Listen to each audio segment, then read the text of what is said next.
وجعلنا الليل لباسا وجعلنا النهار معاشا وبنينا فوقكم سبعا شدادا وجعلنا سراجا وهاجا وأنزلنا من الموسرات ماء ثجاجا لنخرج به حبا ونباتا وجنات الفافا إن يوم الفصل كان ميقاتا يوم ينفخ في الصور فتاتون أفواجا وفتحت السماء فكانت أبوابا وسيرت الجبال فكانت سرابا إن جهنم كانت مرصادا للطاغين مآبا لابسين فيها أحقابا لا يذوقون فيها بردا ولا شرابا إلا حميما وغساقا جزاء وفاقا إنهم كانوا لا يرجون حسابا وكذبوا بآياتنا كذابا وكل شيء نسيناه كتابا فذوقوا فلن نزيدكم إلا عذابا إن للمتقين مفازا حدائق وأعنابا وكواعب أترابا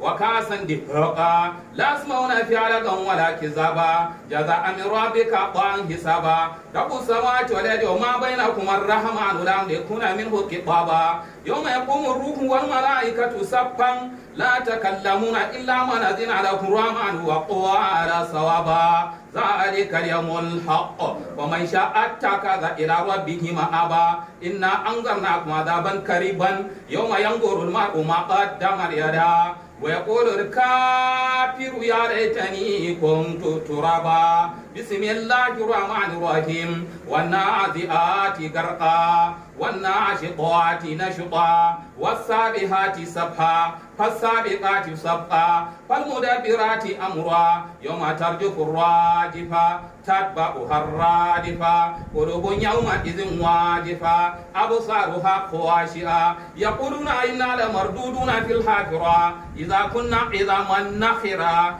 قالوا تلك إذا كرة خاسرة فإنما هي زجرة واحدة فإذا هم بالساهرة قال تلك حديث موسى إذ ناديه ربه بالوادي المقدس طوى إذا بلا فرعون إنه طغى فقل هل لك إلى أن تزكي وهديك إلى ربك فتخشى فعرف لا الكبر فكذب وعصى ثم أدبر يسعى فحشر فنادى فقال أنا ربكم الأعلى فكذبوا الله نكال الآخرة والأولى إن بذلك عبرة لمن يخشى أنتم أشد خلقا من السماء بناها رفع سمكها فسواها وأغطى شريرها وأخرج ضحاها والأرض بعد ذلك دحاها أخرج منها ماءها ومرعاها والجبال أرساها متاعا لكم ولأنعامكم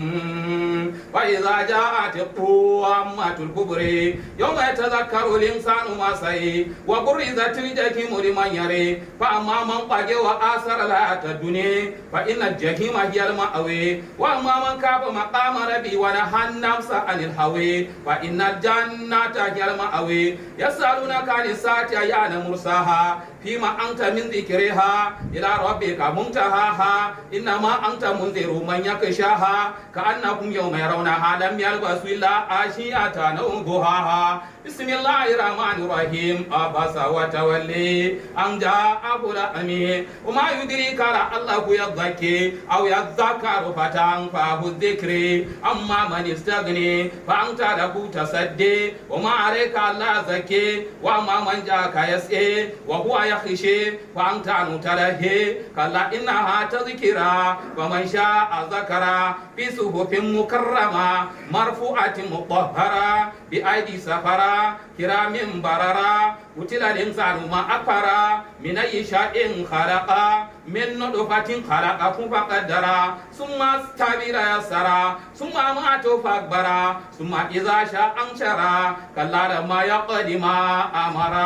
فلينظر الإنسان إلى طعامه إنا سببنا الماء سبا ثم شققنا الأرض شقا فأنبتنا فيها حبا وعنبا وقربا وزيتونا ونخلا وحدائق غلبا وفاكهة وأبا متاع لكم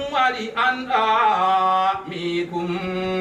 فإذا جاءت الصاخة يوم يفر المرء من أخيه وأمه وأبيه وصاحبته وبنيه لكل امرئ منهم يومئذ شأن يغني وجوه يومئذ مسفرة ضاحكة مستبشرة ووجوه يومئذ عليها غبرة ترهقها قترة أولئك هم الكفرة الفجرة. سورة التكوير مكية 29 آية. بسم الله الرحمن الرحيم. إذا الشمس كورت وإذا النجوم انكدرت وإذا الجبال سيرت وإذا العشار طلت وإذا الوحوش حشرت وإذا البحار سجرت وإذا النفوس زوجت وإذا الموءودة سئلت بأي ذنب قتلت وإذا الصحف نشرت وإذا السماء كشطت وإذا الجحيم سعرت وإذا الجنة أزلفت علم النفس ما أحضرت فلا أقسم بالخنس الجوار الكنس والليل إذا ساس والصبح إذا تنفس إنه لقول رسول كريم ذي قوة عند ذي العرش مكين. الله أكبر.